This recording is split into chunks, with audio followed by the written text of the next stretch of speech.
ว่าแต่มือนั่นเด้อแต่มือเจ้าแล้วมาพุ่นน่ะเอาเลยโอ้นั่นแหละเฮาถึงว่าพนักงานโทรหาก็บ่ติดโทรหาก็บ่ได้บอกให้เว้าแหล่ว่าบอกให้ป้าบุญหาเป็นเพื่อนทางเฟซข่อยเด้อว่า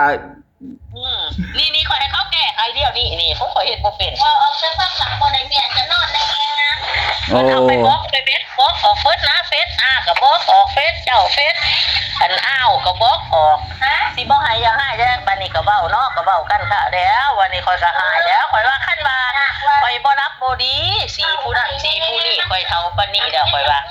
ข่อยก็สิมือข่อยว่าว่าข่อยเมื่อเก็บเครื่องข่อยเก็บเครื่องใส่ถุงก็ว่าตัวนี้ก็เครื่องลูกเพิ่นตัวเครื่องลูกเพิ่นข่อยก็ว่าโอ้ยเจ้าก็เบิ่งแหน่เครื่องของมันคือกันบ่ข่อยว่าข่อยบ่พอสิเอาดอกของลูกเจ้าหั่นข่อยก็ว่าจังซี่ข่อยก็เก็บใส่แต่ของข่อยจะตามกระทงข่อยโยนเขาเพิ่นครัวสิไปจูดฟื้นจูดไว้จังซั่นจังซี่เพิ่นว่านี่เป็นหายห่วยข่อยอยากหายข่อยก็ห่วยข่อยว่าคั่นว่าอันนี้ก็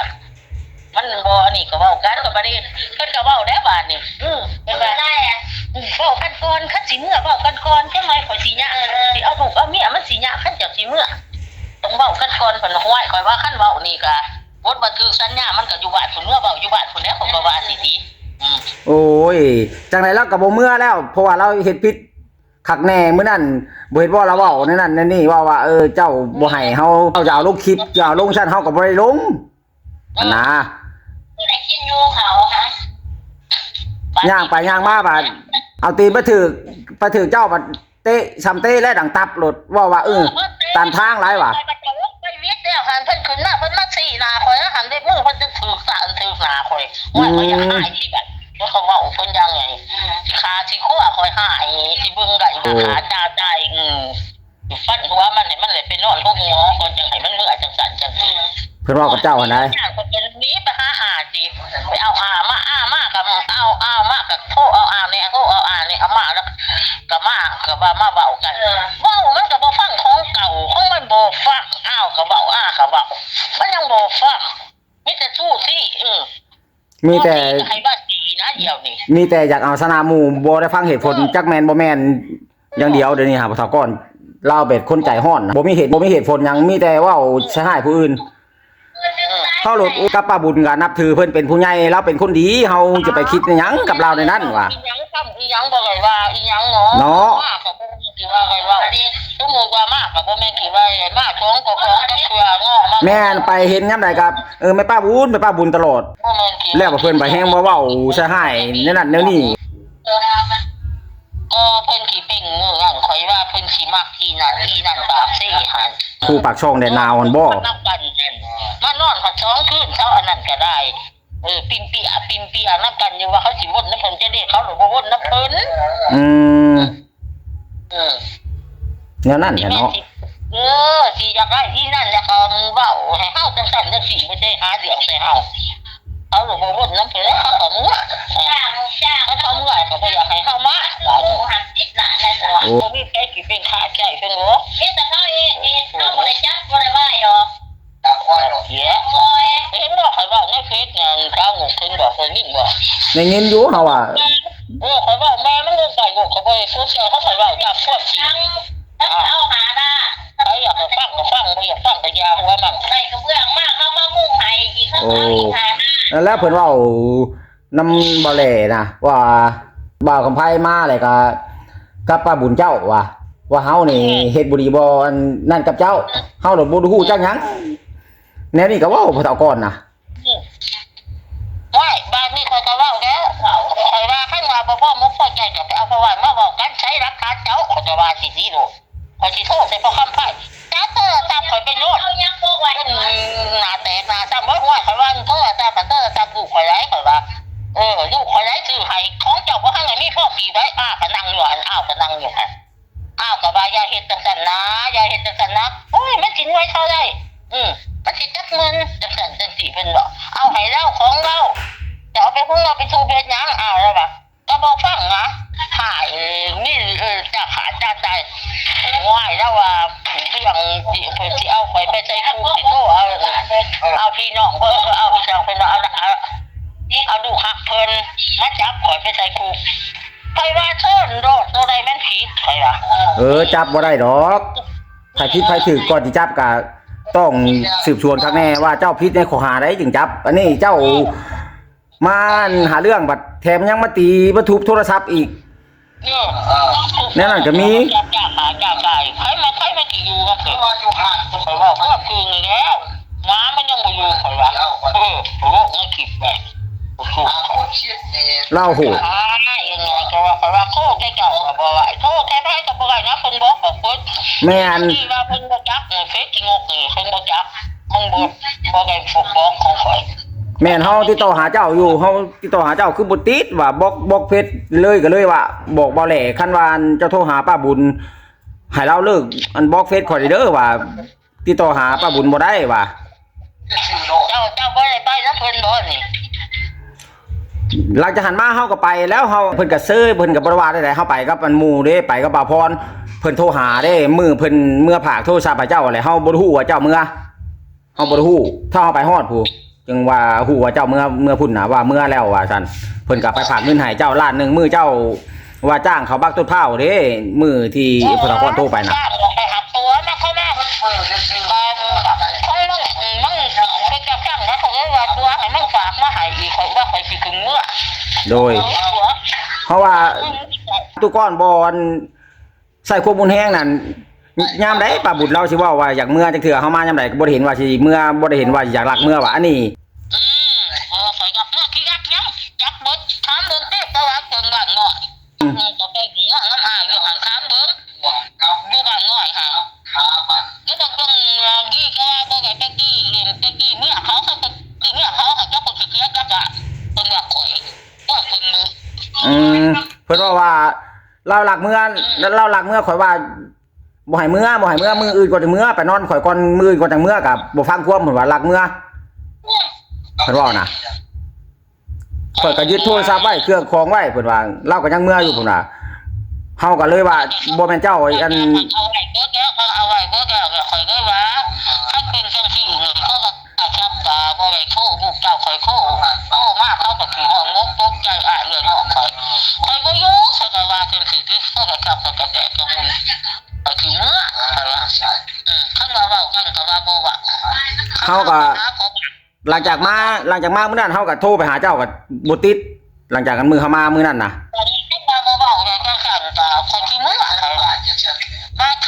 เอาไปไว้เบิดกับตาข้างหน้าค่ะมายังบ่ยังนะ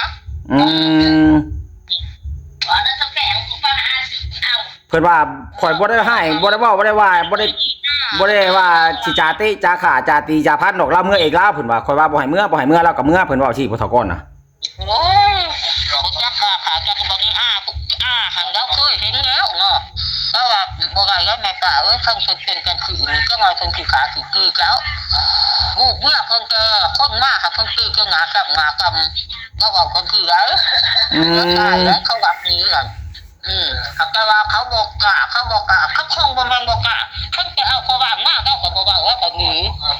ต้องเล่ายิงแดงว่าท่านก็บ่ให้คุ้มน้ำเจ้าอีกแล้วคิดจริงแต่ว่าบ่คุ้มว่าน้ำเจ้าคนผู้นี้นั่นเรื่องคิดแต่มันนี่ก็ยังเรื่องคิดหักแล้วว่ามันคือเบิดแล้วเว้าเกี้ยงเนาะว่าอะไรก็เกี้ยงเว้าคือคืออย่างนั้นนี่นะว่าไปเอาพ่อบ้านมาบอกคนก่อนขั้นสินี้ขั้นสิไปอีนี้นั่นสิเนี่ยอยากจะมาให้คอยคืนเงินค่าร้องให้คอยรับข้างไว้จนคอยว่าเอามาก็กับจับมันคอยคืนให้คอยว่ามันได้บางไงไม่จะหาบ้านก็เงินค่าร้องตรงนั้นไงเพิ่นว่าเงินขดกขดองข่อยก็แต่งแล้วเรียบร้อยเฮ็ดหยังแล้วเรียบร้อยอันเป็นจะซอยขอกซอยค้ำปลากอกปลาแขนกันเอาให้เบิดเรียบร้อยแล้วเพิ่นว่ามากเอาของเกมาหั่นเพิ่นบอกจะว่าเงินขนามึงเพิ่นบอกเขาว่าคิดไปครับโอ้อันว่าที่ว่าเจ้าเว้าสู่เฮาฟังกันตอนที่ว่าเอาปลาแขนปลอมมันบ่ป้านั่นแหละเฮาก็ว่าหวังดีกับเพิ่นเฮาว่าว่าเอาปกบังเพิ่นไว้ปากมาแห้งจังขี้ว่าเขาคายหัวเพิ่นบอกเขาบ่สนใจอันนั้นแหละเฮาว่าเฮาบ่ได้ฮู้จักไปสั่งมาใส่ให้ป้ายสีว่าเฮานี่อันอยากได้ป้าบุญแห้งว่าซั่นทำลายอันครอบครัวของข่อยว่าซั่นเพิ่นว่านำเบาเหล่นำบ่นำคลิปเบาเหล่นะ FC เพิ่นก็มิ่นมาแซวไม่ตาบ่อย่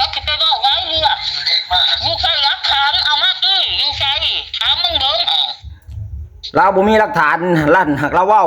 โจมตีเฮานี่ว่า FC เพิ่นก็โทรมาถาม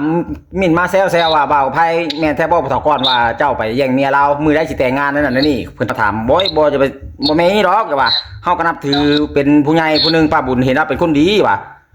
เฮาบ่คิดแนวนั้นจะไปเชื่อผู้เฒ่าก่อนก็ได้เราขี้หมู่เราเว้า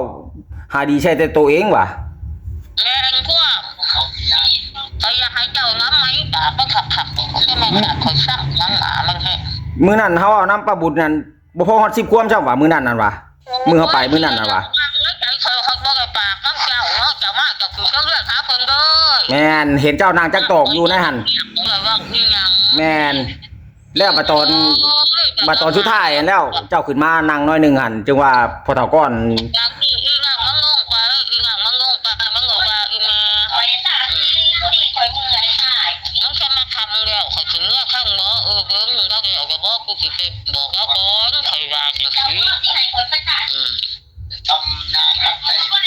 บางเพิ่นก็หายให้เจ้าว่าดงถ้ามันบ่เชื่อมันสิมาเว้าให้จังอ้าวธรรมดาก็ถามเลยเนาะ อ้าวมันมีอัน FC เฮาเพิ่นมาตั้งค่ายต่อของก่อนนี่เรา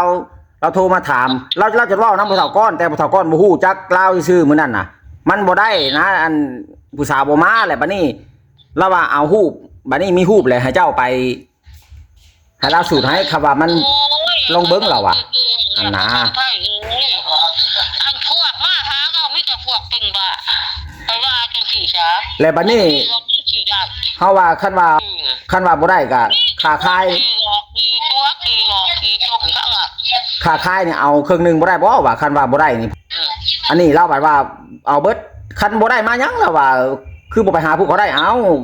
เพราะว่าไปตั้งแล้วเทื่อนึงเขาโทรมาหาว่ามันบ่ได้ว่าเจ้าสิว่าจะได้ฉาบ่เฒ่าว่าแล้วก็ว่าคันว่ามาไปสิดูถูกมินแหละ คนเจ้าคนถุงน้อยผู้นั้นโทรมาน้อยผู้นี้โทรมาเข้ามาหลายก็ปิดเข้ากับจับไปเข้ากับจับหน่อยเป็นยังไงบ่เปล่าจับแล้วสิไปแก้แล้วตั้งค่ายไว้แล้วเขามางอนคือ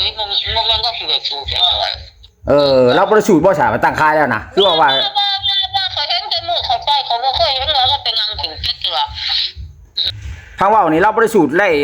อันนั้นให้ไปตั้งค่ายให้แล้วก็เท่านั้นเนาะ จังค่ายก็ได้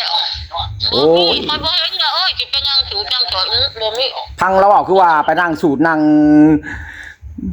เสียเวลาเป็นครึ่งคืนแท้เราเว้านะ นั่งเป็นเด้อถูกเป็นหญิงท้องหญิงจังจังกี่แล้วเว้านำเขาน่ะโอ้ยมีแต่ความขี้กลัวขี้หลอกข้างน่ะข้างผู้ใดมาหาก็บ้าซั่นแหละคันว่าเรื่องไล่ผีไล่ช้างนี่เฮาเฉพาะเสือเฮาก็ยังว่าอยู่คันว่าเรื่องอันสูตรเอาผู้สาวเอาเมียกลับขึ้นมานี่มันบ่ได้เราจังว่าอยากฆ่าพนันอันคือลูกคือเนี่ยอันช้องอันว่าท้องถึงท้องแทนท้องขอกัน7-8ดอกขอกัน7-8เทื่อนั้นเฮาก็ยังบ่เชื่อได้ป้าบุญเลยน่ะมันบ่ได้ดอก โอ้ยจังเรื่องจะขึ้นกับเสือมันยังบอกไอ้มันยังสิไปได้ปานนั้นเฮามันตายแล้วแหละต้นปีนี่แหละ แล้วเว้าให้หมู่นี่ว่าง่ายก็อยากเอาชนะคนนะเราน่ะพวกเจ้ามาแต่ก็เสือหันข่อยหัวเห็นบ่ เราเว้าอยากเอาชนะคน คันหลังไปกับพิษใจแล้วงั้น แม่นคันว่าเฮาคันเฮาว่าต่อต้านเรานี่เรามึงมังขึ้นนี่เราโมโหเราโมโหไว้แล้วใจร้อนประตูก่อนน่ะคันเฮาเว้าคันนึงเราจะฆ่าโลดถึงสิผิดก็ตามเรา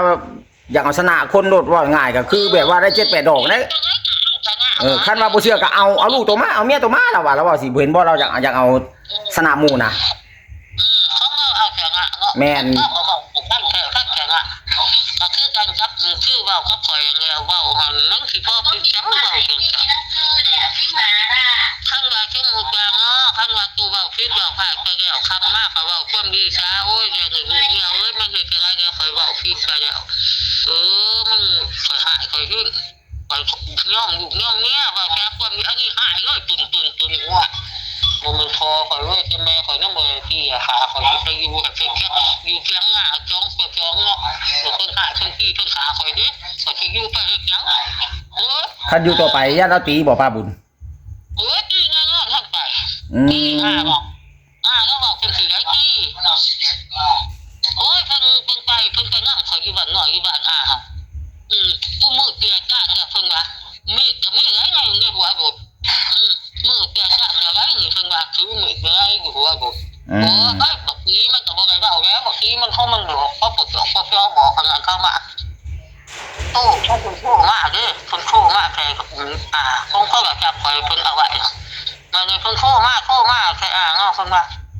มันอยู่ในใจกูคิดจะขามันกินเที่ยงนี่เขาก็มาพูดอีกว่าไปเพิ่งบอกนี้มาจ้ะมาเขามาบอกนี้มันก็ไปบอกเขาปวดเจียวบอกเงินเข้ามาคับมือเข้าไปเชียงไว้ข้างหลังถ้าเพิ่งกี้คอยมืองั้นจะได้สุดก็คือคับมือเข้าหลคือมือเพราะว่าเจ้าน่ะไปพึ่งอาเพิ่นเจ้าน่ะไปพึ่งอาเนาะเจ้าเนาะที่มันเป็นโคตรบอกโอ้แล้วเฮาว่าเราเว้ากันผู้ใหญ่ก็เว้าให้ลูกให้หลานนับถือเป็นผู้ใหญ่แน่ก็สิใครได้หรอกอันนี้จังได๋ก็เว้าผิดก็อยากเอาชนะหมู่อย่างเดียวแนวที่มันเป็นไปบ่ได้นี่นะไอ้นั่นเนี่ยเสียงนึงข่อยบ่มาเนาะทับไปอีกกลับไปอีกหาอีกคันมันกูกินเครื่องของข่อยหอบไปเบิดถึงเถือตาไปเอาไปเบิดมันก็ส่งไปเอาเขาจ้อยอยู่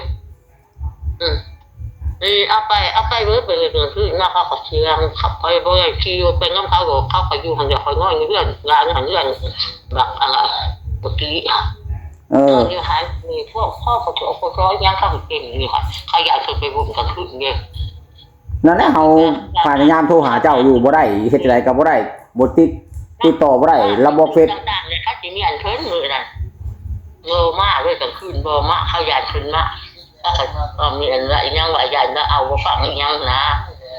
งานนี้เขาสิแจ้งตามมามันไปชุงข่อยต้องได้หาหมู่จะกับพวกร้านที่เขาเอาเงินนั่นก่อนก็สิได้ไปเอาเงินอยู่ซะไปหักตัวบางทีคอยมาหอยเพื่อนเนี่ยคอยเอาเบอร์อยู่เรื่องนี้โชคใครว่าคอยตัวเป็นว่าอยู่ชาวบ้านเนาะบางทีนะฮะอยู่ชาวบ้านใครว่าก็เป็นตำรวจอยู่นี่บางทีก็ว่าบ่ให้เมื่อบ่ให้ขึ้นเมื่อให้ไปเว้ากันอยู่บ้านพูดแล้วโทษใจพอบ้านเจ้าแล้วก็โทษใจพอตำรวจกุมแล้วก็โทษใจตำรวจที่โง่แล้วเขาว่าเราปรึกษากันแล้วได้ทุกอย่างอยู่ไปบางทีเขาจะว่าเบิ้ลนะเครื่องข่อยย่างอยู่หันนี่อันนี้ข่อยว่าเขาจะว่าเครื่องข่อยนี่กระเป๋านี่เงินนี่ทำนี่อันนี้ข่อยว่าเบิ้ลนะข่อยว่าอยากเขากระชั้นหน้าไปอีกทาเขาคั่วข่อยนี่เขาคั่วข่อยหรือว่าข่อยทาใกล้ทำใกล้ขึ้นแมงแล้วสิสั่งเองให้รับไปเอาเองข่อยว่าจะกี่ไรบุกโดยญาติเนื้อบาดญาติเนื้อบาดข่อยคูเพิ่นก็มาไหนบาดย่างหอบกระทุ้งข่อยไปแก่เขาบ้านไปแก่เขาบ้านไปจุกเขาบ้านเขาบ้านแล้วเขาเบาแล้วเราผูกใส่ข่อยอยู่แล้วว่าเพิ่นหอบมาไข่ใส่ข่อยเบิ่งแล้วว่าบางนี้เพิ่นว่าเพิ่นบ่เห็นเงินหาที่พักว่าใช่เขาข่อยเบาว่าเงินข่อยอยู่ในกระเป๋าข่อยหาละข่อยว่าขับบาทเงินข่อยเบาจริงเพิ่นก็ฟ้าวหอบกระเป๋าหันไปแก่เขาว่าใช่พอบ้านแล้วสูมาใส่บ้านนี้แล้วเขาบอกให้เพิ่นแล้วว่าเจ้าเอาของเขาไว้ก็แม่นแล้วเขาบอกเท่าไรกันเรื่องของเจ้าแล้วคอยก็บ่รับประกันคือกันไหนเราว่าถึงสิได้จะเอาไว้เป็นยังของเราเป็นยังบ่ให้เราเอาเมื่อแล้วเขาบอกสิที่พอบ้านคอยว่าสิโชคจะได้บ่ทันได้โชคฉันแล้วเพิ่นญาติเฮาอันเพื่อญาติเขาว่าในนั้นในนี่หรอวะเอาไว้กระเป๋าข้างหน้าคอยจะเอาไว้ปื้มถ้ามาหลอกก็โลเอาไว้ปุ๊บคอยบ่ใหญ่ยังมาแล้วคอยมาจะโซ่เขาก็คิดอยู่โทรหาเจ้าบ่ได้หลังจากมื้อนั้นเขามาฮอดตอนค่ำเขาก็โทรหาบ่ได้ตื่นนอนมา 2-3 มื้อโทรหาบ่ได้บัดนี้เขาก็เลยไปบัดนี้เขาก็เลยไปบัดพอดีพอเฒ่าก้อนบ่อยู่โทรหาเพิ่นบัดสิแม่นเพิ่นเปิดหรือว่าเพิ่นเติมเน็ตนี่แหละอยู่เซโนเพิ่นว่ามาฝากเงินผู้ติดพอเฒ่าก้อนบัดนี้ข้ามาบล็อกเฟซเฮาเลยบัดนี้ฮะติดต่อหาเจ้าบ่ได้จนเท่ามื้อนี้พี่แล้วเฮาจึงได้บอกว่าแหละมือลั่นเนาะมือลั่นก็โทษได้บัดนี้ข่อยเอาเฟซเมื่อกี้เขาโทษใจเบอร์เพิ่นบัดนี้มันบ่มีเฟซเขาขอชื่อเบอร์เพิ่นเด้เขาก็เอาโทรศัพท์เมื่อกี้เขาโทษใจเบอร์เพิ่นไอ้ว่าเพิ่ เวลามือได้สิมาข่อยว่าให้ข่อยเมื่อข่อยบ่เมื่อไหนข่อยว่าคันบ่มีเงินข่อยบ่เมื่อไหนจะดีข่อยก็ยืมเข้ามาพอแห้งแล้วข่อยเลยว่ากูสิว่าข่อยเว้าแบบว่าข่อยสิว่าเอาโทรศัพท์กับเงินนะอย่างแล้วว่าสักการกสิกาขาย300,000โอ้ยข่อยว่า300,000เงินจ้างเขาบ่ฮอดนี่ข่อยยืมอ้ายมานี่ล้านนึงข่อยก็ว่าสิล่ะบัดนี้คันราคาไข่เมื่อนี่สิได้ก็ได้นึงนะมันจะสิเมื่ออะไรเนี่ยสิกันพวกหมาพวกค้าเขาไปเลยว่าจังซี่บัดนี้ก็ว่าสิเอาแต่เงินขายข่อยได้ว่าคันว่าเอาแต่เงินขายค่าด้วยข่อยแล้วบ่อยากฝากให้ตัวแบบจับเนี่ยอย่างเขาบ่เขาแบนให้ได้ข่อยได้ว่าคันว่าฝากแต่เงินแล้วบัดเทื่อเมื่อคำเมื่อมื้อเด้สิให้ข่อยโชดใส่ไผข่อยว่าสิเอาหยังโชดข่อยว่าบัดนี้เราก็บ่อยากไปแป้งเลยเพราะว่าโทรศัพท์มันผิดนี่มันยังเห็นอยู่นี่มันยังอัพอยู่โทรศัพท์แม่นนะเพิ่นอ้างบ่แหล่โทรศัพท์จนจนนั้นโทรศัพท์เจ้าน่ะมันเป็นตัวนี้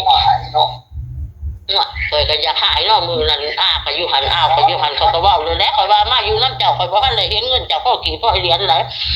จะสิเอาของข่อยไปจูเป็นหยังข่อยว่าโทรศัพท์ลูกข่อยแล้วค่ะเจ้าบ่ได้ซื้อให้ข่อยแล้วข่อยว่าเสียเลย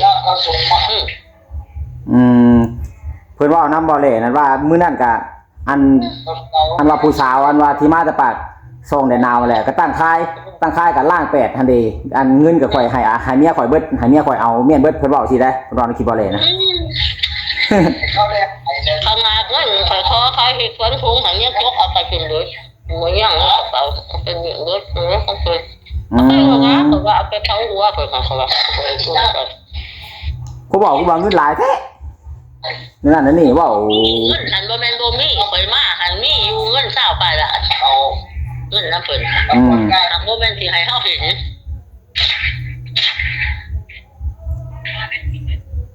บ่จะให้ฮู้เนาะบ้านใหญ่ไปหาพ่อบ้านเขาก็เว้าให้ข่อยฟังเบิดเขาว่าเนี่ยแล้วหันแต่ละคนหันดีบ่ดีหันเขาจนบ่ได้อีหยังเขาเว้าจังซั่นเห็นบ่ว่ารักเมื่อหันย้อนอีจังย้อนจังซี่แล้วเขาบ่อยากเว้าเขาบ่อยากอันนี้เขาย่านเพิ่นขาเพิ่นตีเขาเพิ่นตีเขาอีหลี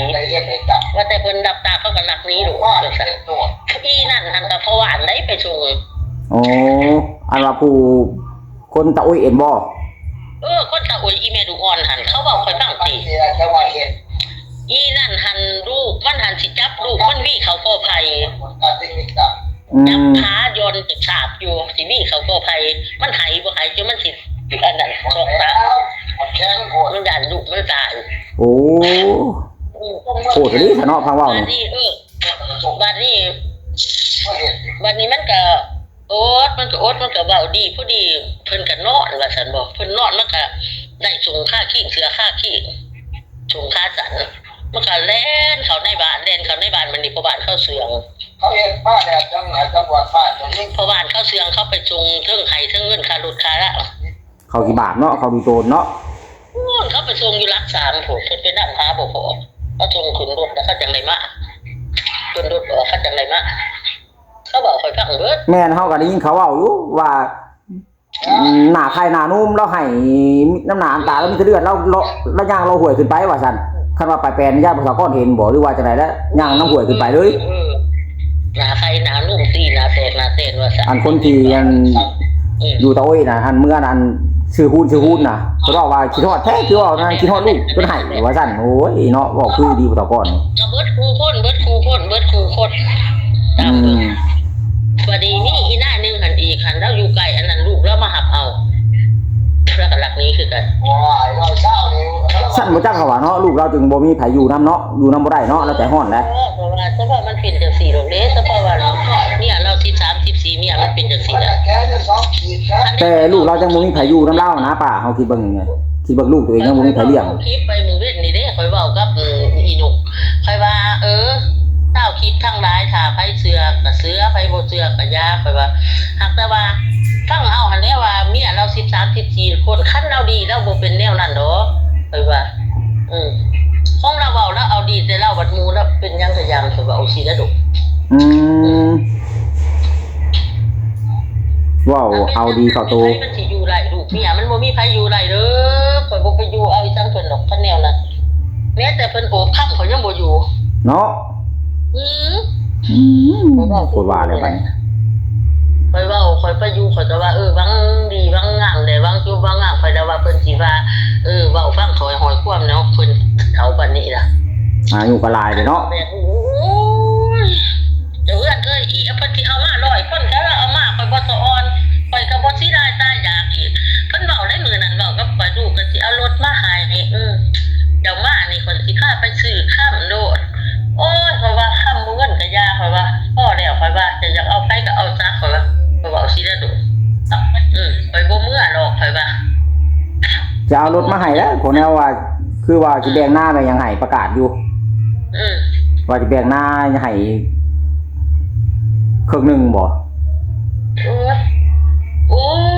ลูกก็จักเขาสิซื้อบ่ซื้อนะรถก็ดีจักสิแบ่งบ่แบ่งออกนานนะ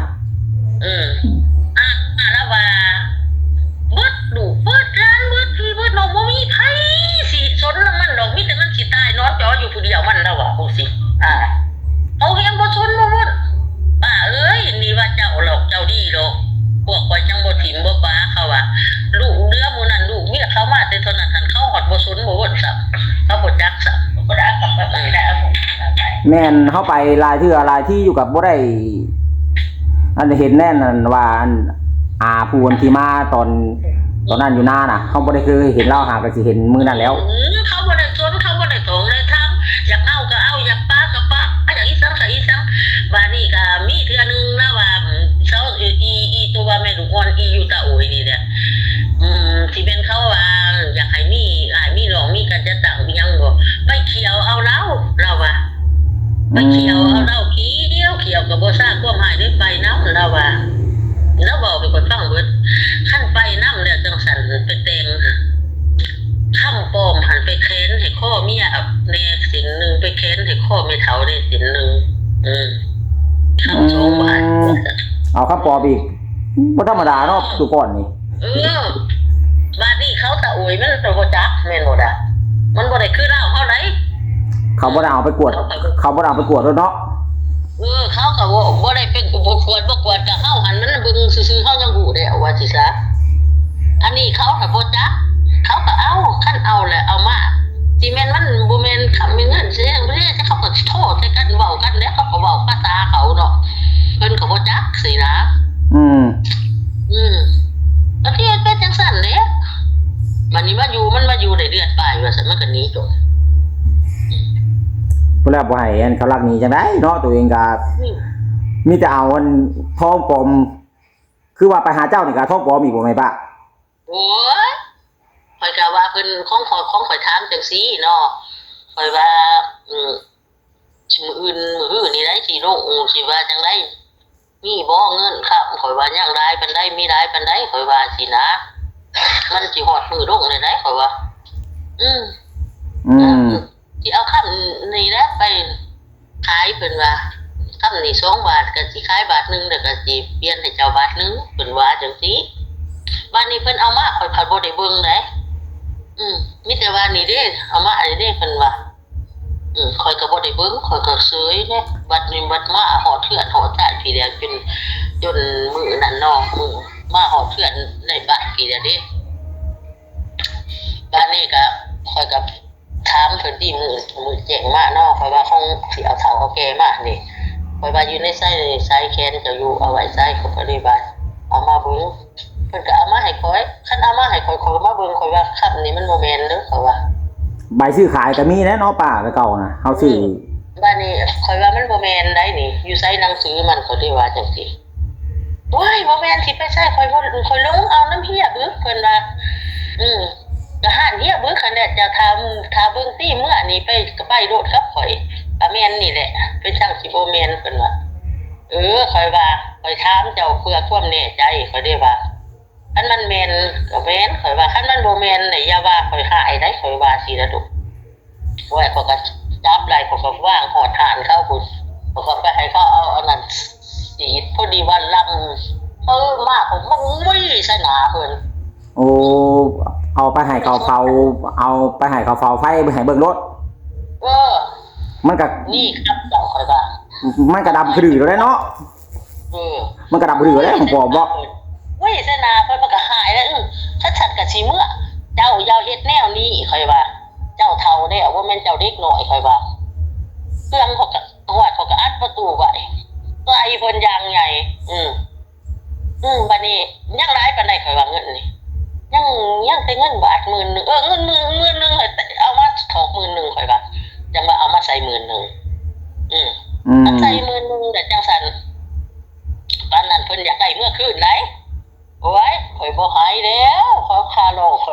สนอีกซะ ว้าว บอกจะว่าเห็นบอกเราบอกในคลิปแล้วว่าเงินค่าลองถอกปั๊บแล้วก็เอาเขาบัญชีไปโดดหัวห้องคนน้องบ่แม่นคู่ไอ้กดสิสนอีกซะนั่นมันเป็นเงินค่าดองค่าสินสอดมันจะมอบข่อยแล้วข่อยก็เอาแล้วเศร้าว่านี่ข่อยก็เว้าได้บัดนี้แจ้งตามมาเศร้าข่อยก็ว่าข่อยสิบ่มื้อข่อยขายข่อยว่าคันเว้าได้ของผู้ใหญ่เว้ากันข่อยว่าคันว่าบ่มีสังบ่เว้ากันความดีแม่นบ่เดี๋ยวนี้ดูเมียบ่มีเด้อจักสันจักสีก็จะสุตัวสุตุ่มติข่อยว่าอันนี้มาตัวมาตุ่มมาหลอกมาดวงแนวนี้มันเป็นบ่ข่อยว่าเฒ่าปานนี้นะข่อยว่าเนาะเจ้านี่บ่แม่นเจ้านี่มันโพดเกินไปแล้วได้ข่อยว่าเฒ่าปานนี้เดี๋ยวข่อยบ่มักคือกันข่อยว่าสิมาตัวเฒ่าตัวแก่เศร้าไหลข่อยว่าทางนี้บ่มีเจ้าตัวบ่ได้ดอกข่อยว่านี่แต่ว่าเขาบ่ทันได้เอามาใส่อันขันข่อยว่าคันเอามาใส่ขันนี่แห้งเจ้าสิอับอายขายหนามีคนฮู้จักหลายแล้วบัดนี้บ่ย่องจะย่องบ่เสียเปรียบข่อยว่าหวยข่อยอยากขายข่อยไผก็ฮู้ได้เนาะคันเอามาใส่ขันน่ะข่อยว่าอยู่ทางนี้หันเขาฮู้เบิดข่อยว่าอันเรื่องค่ำเรื่องเงินหันข่อยว่าแม้แต่ข่อยนี่ข่อยก็ยังเคยใส่มาแล้ว9 บาท10 บาทข่อยก็ยังได้ใส่ข่อยว่าบ่แม่นว่าเว้าหรอกข่อยว่าอย่ามาตัวข่อยว่าเขาหายเพิ่นหวยเขาก็หายเขาก็ลาแจ้งตามาข่อยว่าสิบ่เมื่อโอ้ยไข่กดแข้งกดขาเอาเสือเอาแป้งมาห่มข่อยก็ว่าเพิ่นสิดีนะว่าเพิ่นสิเปลี่ยนสิแปลงบ่หรือจังได๋ก็ไปลองไปอีกข่อยน่ะก็ลองตัดสินใจมาอีกเนาะเจ้าน่ะก็ลองเบิ่งอีกอ้าวมันสิเป็นจังได๋มาอีกบัดนี้ไปเห็นท่าแท้บัดนี้เพิ่นแล้วบาดเฮาก็คิดอยู่มื้อนั้นน่ะติดต่อป้าบุญบ่ได้นี่เกิดปัญหาผู้เฒ่าก้อนหายป้าบุญแท้ๆแล้วมื้อนั้นว่าก่อมื้อนี้นั่งอยู่บัดตีนเตะตับรถดีแก่ดีทางในทางลงตัดทางนี่ไปนี้ว่าสัตว์เว้าสิป๊าดโตลูกคืนน่ะเตะข่อยไปแล้วก็ลงไปกะลางซี่หน้าข่อยว่าข่อยเพิ่นสิว่าข่อยอีสังกับเจ้าว่าไปก้องกดใส่เจ้าฟังที่เราเว้าเซ็นใน YouTube เลยโอ้ยนั่นยังเว้าเฮารถบ่ได้ก้องก็ตาลีข่อยนั่งมาพอเจ้าเว้นไปส่งอีน้อยข่อยว่าน้อมันค่ำแล้วข่อยว่าจังสิแล้วข่อยก็พ่วงสิดูเพิ่นจะได้จะว่ามักเตะกดข่อยว่านั่นแล้วเว้ากันเฮาเว้านำเจ้าใช้สิบ่ฮอดอันว่า 2-3 ควมมื้อนั้นน่ะแล้วก็หลังจากขึ้นมาหั่นก็เฮาว่าสิมาให้ผู้สาวก้อนสูตรให้ผู้สาวขึ้นมาแหละยันผู้สาวบ่ขึ้นมาแหละเราบ่เฮ็ดแล้วก็ย่าแล้วเท่านั้นแหละเฮาเว้ากับเจ้าน่ะเจ้านั่งลงคลิปหั่นเด้จะนั่งลงคลิปเนาะพอดีจะมาเอิ้นเพิ่นหั่นเด้พอตู้จะว่าเด้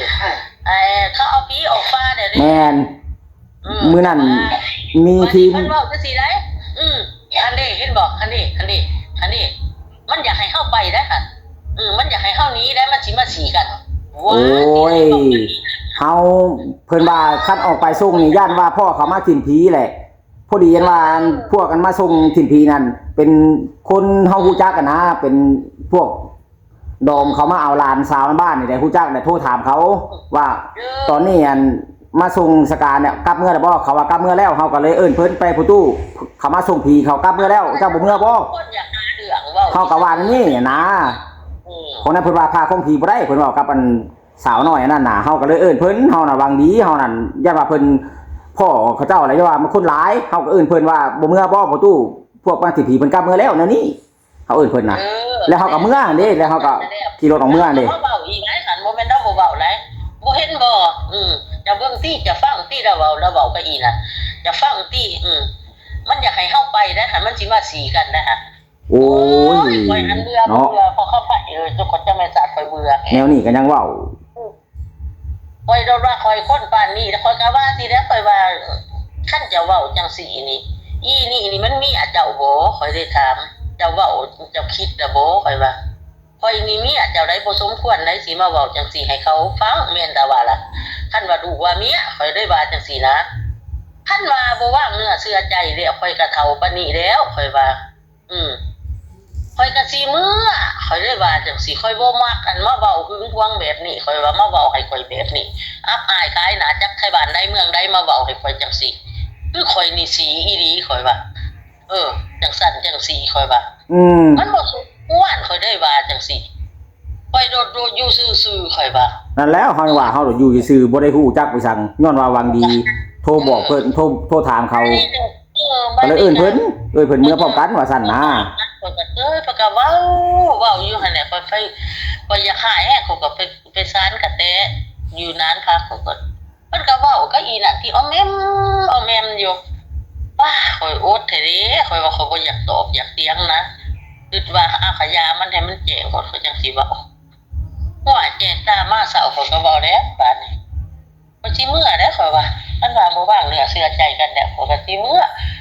อันว่าผัวเมียบ่ว่างเนื้อเชื่อใจกันมันเป็นแนวนี้มันอยู่ไปบ่ได้ได้ข่อยก็ว่าสิติแนวนั้นก็เว้าเนาะบ่เท่าก่อนหาเรื่องหาราวใส่เฮาโดดหวังดีเฮาโดดนับถือป้าบุญนับถือว่าเจ้าเป็นคนดีเฮาฮู้จักนิสัยกันเจ้านั่นเป็นคนเว้าดีเว้านั่นนี่เฮาก็นับถือเป็นป้าเป็นลุงพุ่นแล้วเป็นคนดอกข่อยว่าข่อยมาเบิ่งแล้วหั่นนิสัยนี่แบบนี้โอ้ข่อยเอาข่อยบ่แม่นคนล่ะที่แม่นคนจังได๋คือกันกับว่าเฮาเว้าติวันนี้เฮาสิหนีเพราะว่าบ่ให้เฮาหนีเก็บเครื่องเก็บของไปไว้ที่ก้าขาจ้าใต้จ้าเว้าจังซั่นสิห่วยข่อยก็แฮงบ่อยู่แล้วคันว่าอยากให้อยู่นำกันจบเกี่ยวโอ้ลูกเมียอย่างนี้ข่อยก็มานำเอาแล้วเฮ็ดจังได๋ข่อยเว้าก็มันผิดมันพลาดแล้วก็เมื่อนำข่อยก็จังซี่แม่นบ่ดีข่อยก็ดีข่อยก็บ่เมื่อซ้ํมื้อนั้นน่ะอันนี้โอ้ยกูสิฆ่ามึงกูสิตีมึงให้มึงได้นอนห้องหมอจังสิให้มึงเมื่อจังซั่นจังซี่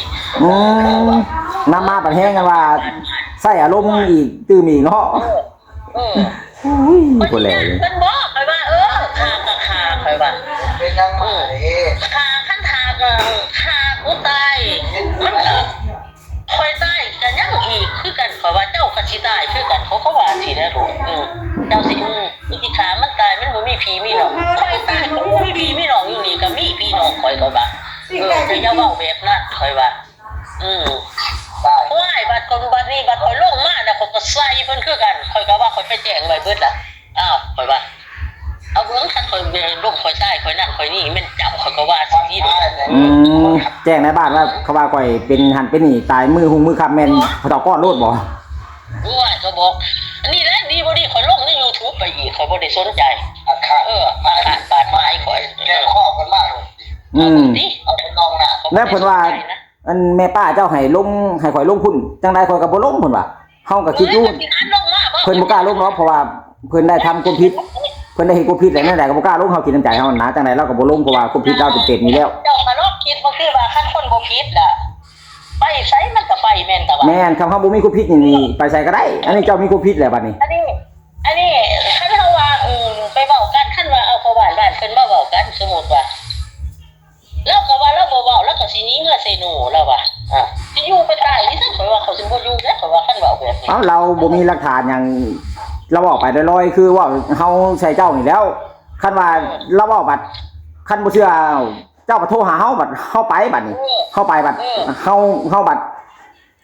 เป็นหลักฐานให้เจ้าเราบัดบ่มีหลักฐานหยังเว้าไปซื่อเราอันนั้นเราก็ผิดเราก็บ่อยากอยู่สู่หน้าแล้วแนวตัวเองผิดนะฉันเราก็ลงแล้วลงไปหาเจ้านะเราบ่กล้าลงเพราะว่าตัวเองมีความผิดแล้วถ้าจะไปลง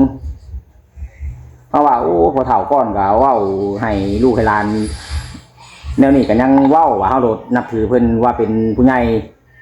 โอ้ยมันบ่เป็นคนหรอกมันบ่เป็นผู้ใหญ่หรอกมันจำหมาตัวนึงกลัวหมาอีกมันจะเป็นนับถือหัวมันเฮาโดดบ่ได้คิดแนวนั้นแนวนี้ปัดมาเว้าใส่ให้ป้าสีว่าเฮานี่จะได้เห็นป้าบุญเฮ็ดเมียว่าเว้านำบ่แลโอ้เฮ้ยว่าพอได้พอเฒ่าก่อนแนวนี้ก็เว้าเนาะว่าเฮาโดนนับถือป้าบุญแนวใดก็ไปทางใดก็ย้อนว่าเราเป็นคนดีเราเว้าในใดก็ทางใดของเพิ่นเว้าให้เราฟังเนาะเพิ่นเว้าให้เราฟังว่าข่อยหั่นก็ตีกันก็ว่าเขาไผสิแล้วว่าเอาก็เขาไผน่ะมันคนใดแล้วก็ถามจังซี่ล่ะก็บอกมันมาลง YouTube เพิ่นสิเอามันมานำไผแล้วเราว่าก็จะว่ามานำมึงแล้วคันมันสิน่ะมึงมีหลักฐานบ่เราว่าจังซี่ไว้คันมีหลักฐานก็เอามันมาเว้ากันไหมมันเราว่ามึงบ่อยากไหมบ่มึงบ่อยากได้บ่เงินอันนั้นแม่นน่ะแล้วก็ว่าจังซี่แหละเราย่านเฮาเว้าวันเรื่องที่ว่าเราเตะเจ้าหาแล้วเราเลยขู่ใส่ให้เฮาก่อนเดี๋ยวนี้นะเรื่องของเรื่องนะ คนนั้นมีแต่เฮาได้อยู่ในเหตุการณ์มื้อนั้นน่ะมีแต่เฮานี่เฮาฮู้กับเจ้าน่ะอยู่ในเหตุการณ์น่ะ แม่นพวกผมกำไผแม่น เพราะว่าสาวนั้นเราก็ลงตารางเนี่ยเราบ่ได้เห็นเฮาบัดกับเจ้าบัดนั่งห่างกันน้อยเดียวนึงบัดเตะดังตับรถยับไปแน่ลีกออกจากทางนี่ว่ะตัดทางนี่ไปนี่เมื่อว้าวสินะเฮาก็โทรหาเจ้าบ่ได้เฮาคิดอยู่ว่าโอ้ยพอถาก้อนนี่เราอารมณ์ร้อนช้ำยันจะเราให้ป้าบุญแน่ว่ะขาดมากก็ติดต่อบ่ได้จนเท่ามือเราไปผ่าโทรศัพท์นี่แหละโทรติดพอถาก้อนนี่จะดังๆข่อยอยากให้ข่อยลูกกันน่ะเฮ็ดจังได๋โหคือนะเนาะนั่นแหละคือเจ้าเห็นนำกันนั่นแหละเจ้าเว้านำกันนั่นแหละเห็นต่อหน้าต่อตาเฮาเลยว่าเฮาก็เลยบ่ปากเลยมื้อนั้นเฮาก็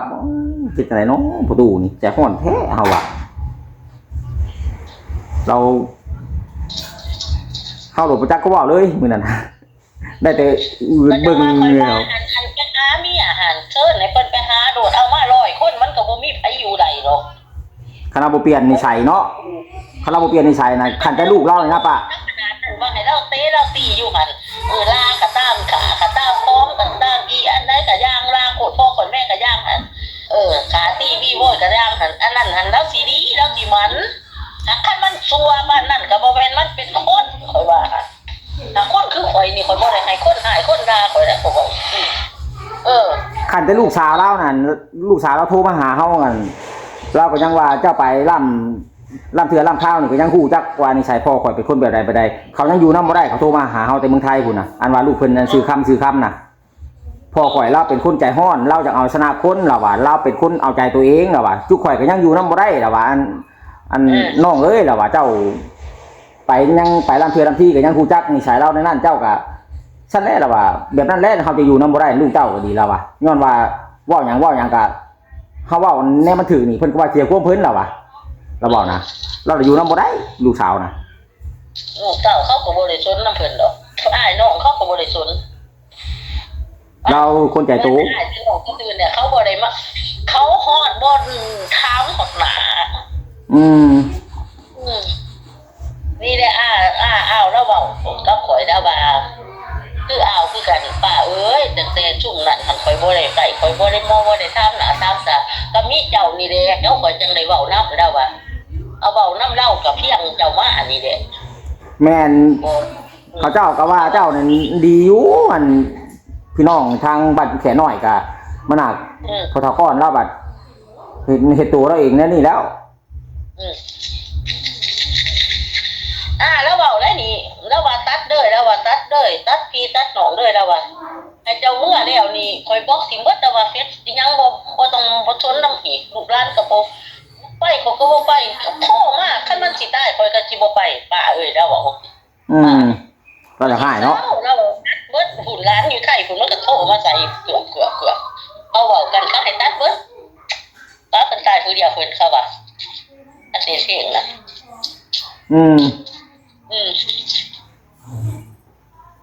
เลยเว้าแล้วหันลูกร้านอยู่ไทยเขาเห็นโทรมาโทรเว้าเบิดเงินค่ารถให้ป้าเมื่อเด้อให้ป้าเมื่อเด้อเขาบอกจะถูกไปให้ชนลำเล่าป้ามันตายผู้เดียวมันโดดหลังเขาบอกซะป้ารถขาล่างห้อยเมื่อกี้มันฟาดปากเพิ่นปากแตกก็ว่าที่บ่ฟาดปากแตกจะได้เมื่อแล้วน้องเมื่อแต่กลับขึ้นมากมันเจ้าข่อยสิเอาข่อยไปเมื่อกี้มันก็นั่งอยู่ข้างๆเพิ่นบ่หันเข้าไปบัดนี้บ่หันเข้าไปกับเว้าอยู่นอกอีกกูมานำเอาเมียกูเมื่อพวกซูสิมาหามมาหวงอีสังคันมึงหามึงหวงไว้มึงสิหวงไว้สีมึงบอกเพิ่นว่าก็บ่ดีจังซี่เพิ่นว่าว้ายบักกี้มันก็ใส่ปากเพิ่นปูอ่ะเราอดบ่ได้เนาะเอ้ยมันอดบ่ได้ไปเว้าไปนั่นอีกหน่วยอดบ่ได้อยู่มันมึงมังได้คนเว้าโอ้ยพุ่นไปซักยาไปแต่งพ่อบ้านไว้สิเว้ากันกูขี่เขายังบ่เว้าให้เดี๋ยวเขาบ่เว้าไปจ้ะเว้ารูดเพิ่นโทใส่ปุ่นโทใส่ผู้ใดอยู่โทใส่ลูกเพิ่นแน่โทใส่ผู้ใดเนี่ยสิใส่พุ่นโทใส่ของเบิดเขาไปหาอ่าวเขาไปหาอ่าวเขาไปหาหนองทรายบ้านบักกี้ตีจังสั่นจังสิว้าย อ้าวเล่าอ่ะอ้าวเล่าว่าก็ดีแต่มันดีสำนักกูอยากให้มันดีร้ายกว่านั้นอีกแล้วมันจะป่าเปิดสุดแล้วว่ะอ้าวอ้าวแล้วว่าจะมากินข้าวเปียกเราจะขายแทนเนาะขั้นแม่นคือไก่คือเป็ดนี่กูปาดข้อถิ่มเด้ออ้าวแล้วว่ะญาติแมนอยู่เฮาอ่ะได้เขาเจ้าจนเมื่อยอดเมื่อยว่าเมื่อยว่านั่นแหละเขาจนบ่อยากทำไรเลยเขาเมื่อยเขาดำน่ะว่าอะไรคือเก่าว่าอะไรคือเก่าเขาบ่อยากทำไรทำได้น้องก็ดีแล้วเขาจะว่าไปห่วงเจ้าอยู่โอ้ยนั่นแหละดิป้าบุญติดต่อบ่ได้แล้วเมื่อฮอดบ้านน่ะบ่ว่ะเอาก็พยายามจังว่าบอกกันบ่แลบอกสนุกว่ากันว่าโทรไปหาป้าบุญให้เราเลิก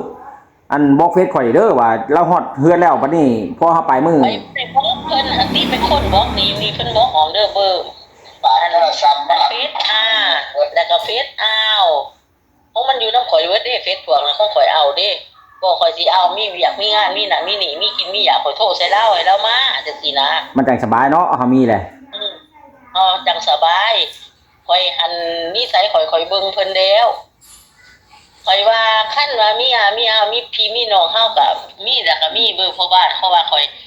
มีหยังข่อยก็ปรึกษานำเขาหั่นนะของเฮาหัวเดียวแก้มบ้านหมู่ว่าสิแม่นแน่แต่พี่ได้ถือเฮาก็ไปหาคำปรึกษานำเพิ่นว่าแล้วก็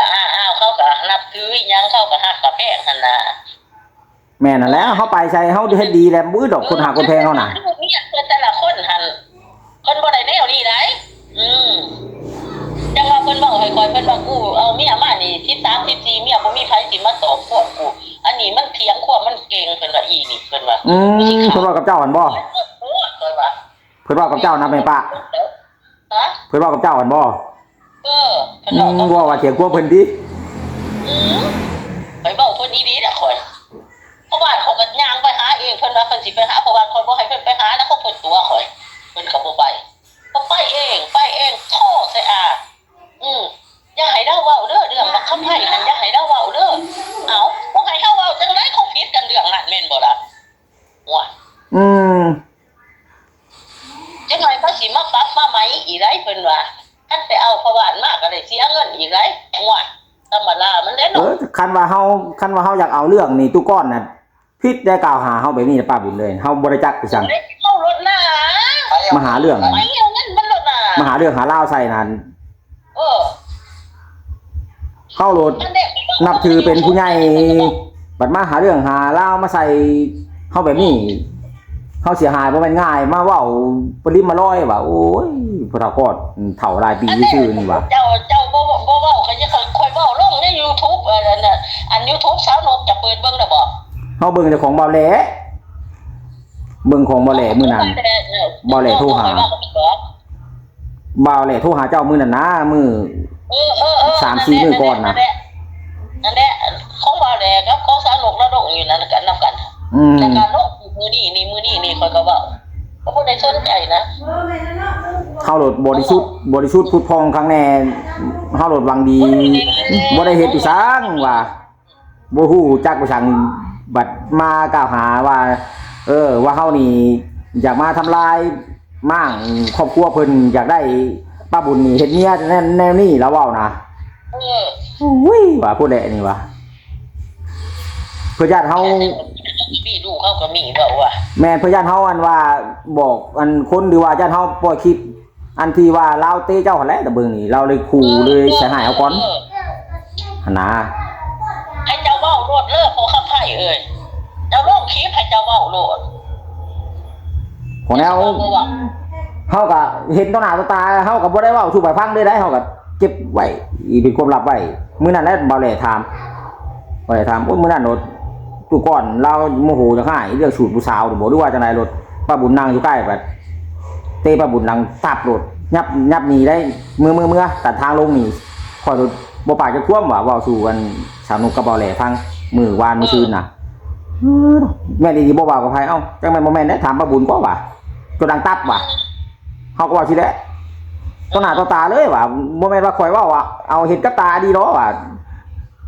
บ้านนั้นเพิ่นบ่ได้เฮ็ดอีสังกระดูกก็มีอันยังเพิ่นก็บ่ได้เฮ็ดหายก็บ่ได้หายล่ะก็บ่ได้ลามันหักหลักมือมันคิดฮอดผู้บ่าวเขาอยากเตะโกนปากเพิ่นให้เพิ่นถ้ามันอันนี้นี่ค่อยเหยียบเพิ่นปากเพิ่นลงเพิ่นผู้ขี่เพิ่น และเพิ่นว่าเรามากันเรามาอยู่แต่ห่างกายชื่อจิตใจเราอยู่น้ำผู้บ่าวเพิ่นว่านะแล้วคิดฮอดผู้บ่าวอยู่เพิ่นว่าสาวก้อนนะ ไปเว้าลงใน YouTube ไปเพราะว่าใครอยากเสื้อเล่าให้เสื้อโดดเด้อไปว่าเลือกคนผู้นี้ไปเว้าอยู่ซี่ได้ดอกถ้าเฮาดีแล้วบ่ไล่ดอก13 14เมียค่อยว่าไปเว้าอยู่ซี่ได้มื้อเช้าเบิ่งคำนี่ไปเว้าลงใน YouTube อีมโนไปจะขายก่อนคันว่าสูตรนั้นสูตรนี้ก็ฮอดบ่ได้สูตรที่ป้าตะไคร้เอาเงินซื่อเนาะโอ้ยมีแต่ความหลอกลวงยังบ่ค่อยเว้าเล่นอันนึงนี่คลิปลงไปฮะมีแต่ความหลอกลวงมีแต่ความตุ่มทุนท่านมาตั้งค่ายสูตรเอาลูกเอาผัวเขาก็บ่เห็นสิสูตรมีแต่ตั้งเอาแต่เงินผมบอกคือแท้7คาน8คานเพิ่นเว้าสูตรมันจริงแค่จริงคิวว่ะข่อยหันบ่แม่นเราเว้าหรอกอยู่หันข่อยก็ยังคิดได้นอนนี่มันอะไรอยู่แล้วข่อยคิดบ่ได้คิดบ่ว่าหลอกเขาร่วงเขาตุ่มตัวเขามันก็บ่ศีลธรรมแล้วข่อยผักคนศีลธรรมเนาะข่อยก็โอ๊ยผู้ไปเฮ็ดบัตรหวังคงอยากได้แน่เนาะจะได้ผลประเดี๋ยวก็เฮาเฮ็ดนาแล้วเฮาเฮ็ดนาก็ยังอยากได้ข้าวอ่ะจังมาเฮ็ดมาทำเขาก็อยากไล่อีนี้นั่นแหละแม่นแล้วโอ้ยเฮ็ดให้เขานี่เราก็บ่เฮ็ดเนาะคันว่าตัวใดมันได้ก็ว่าตัวนี้ข่อยเฮ็ดได้ตัวนั้นข่อยเฮ็ดบ่ได้ก็เว้าสิรวมยังอันใดก็ได้เบิดข่อยก็จนเว้าว่าข่อยว่าคันบัดเจ้าเฮ็ดไรเจ้าก็เฮ็ดให้มันได้ในที่จักคนเขาให้เขาถือข่อยก็จนว่าอันนี้บ่เห็นว่าไผสิมาเชื่อบ่เห็นว่าสิได้ไผจักคนข่อยว่าคิดบ่ขายแต่มีแต่บ่ได้แต่ละคนบ่ได้อันนี้สิเชื่อถือเขาบ่บอกว่าอันคนอยู่ท่าโพดนั่นแล้วคนอยู่ท่าโพดนั่นแล้วตอนเฮาไปตะคายน่ะมันบ่ได้หรอวะสนีก็โอ้ยจักมันแนวใดบ่เห็นว่ามีแต่ว่าไปเขียนใส่แผ่นซองหรือก็เอาใส่ค่ายแล้วก็เอาเงินว่าว่ากินย้อนความหลอกลวงกินย้อนความตุ่มตุนบ่มีหยังทางนั้นข่อยก็เลยบ่จักว่าคนนี้เราบวชอยู่หากแต่ว่าเราบ่ได้เป็นจานเราบวชละล่ะวางบุญคุณจังไดบ่จักว่าบาปกรรมจังไดเราบวชอยู่หาเราบ่ได้เป็นจานว่าคนในบ้านเขาเว้าให้ฟังนะบวชชูบวชหาบวชเป็นตัวน้อยซื่อหากเราบ่ได้เป็นจานบ่ได้ถือฮดตึกคือว่ะ